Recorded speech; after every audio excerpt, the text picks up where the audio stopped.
எங்கள் இலக்கு அதிமுக பாஜக வலிமை பெற்றுவிடக்கூடாது என்பதில்தான் குறியாக இருந்தது. அதனை ஏற்று தமிழ்நாட்டு பொதுமக்கள்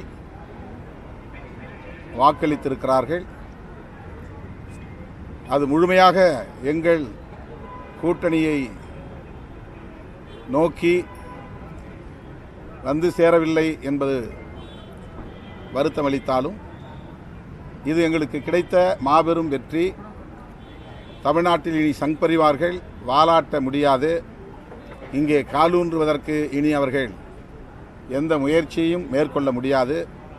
அதற்கேற்ப தமிழ்நாட்டு மக்கள் வாக்களித்திருக்கிறார்கள். திருமாவளவனுடைய பேச்சை பார்க்கும் பொழுது பிள்ளையை கிள்ளி விட்டு தொட்டிலை ஆட்டுவது போல எனக்கு தெரிகிறது. அதாவது நானே ஒருத்தர் அங்க அனுப்புவேன், அந்த கட்சிக்கு போனவரே வந்து முதல் ஆசீர்வாதம் என்கிட்ட வாங்குவாரு, ஆனா நான் எல்லாத்தையும் பிஜேபி கிட்ட லிங்க் பண்ணி பேசுவேன். அதனால திருமாவளவன் அவர்கள் வெளிப்படையா நடந்துக்கணும். அவர் வெளிப்படையாக இந்த விஷயத்தில் நடந்துக்கல. இன்னைக்கு அவரு அரசியல்ல யாரோ தன்னுடைய எதிரி, தன்னுடைய கட்சி வாக்குகள் வேற எங்கேயோ போகுது அப்படிங்கிற யூகத்துல பாரதிய ஜனதா கட்சியை திட்டிக் கொண்டிருக்கின்றார்.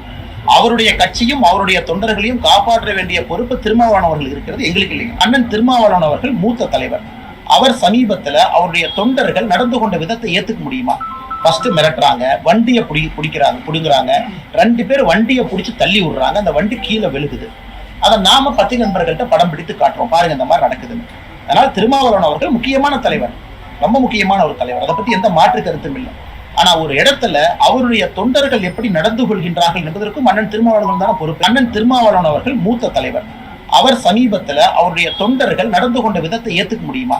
ஃபர்ஸ்ட் மிரட்டுறாங்க, வண்டியை புடுங்குறாங்க, 2 பேர் வண்டியை பிடிச்சி தள்ளி விடுறாங்க, அந்த வண்டி கீழே விழுகுது.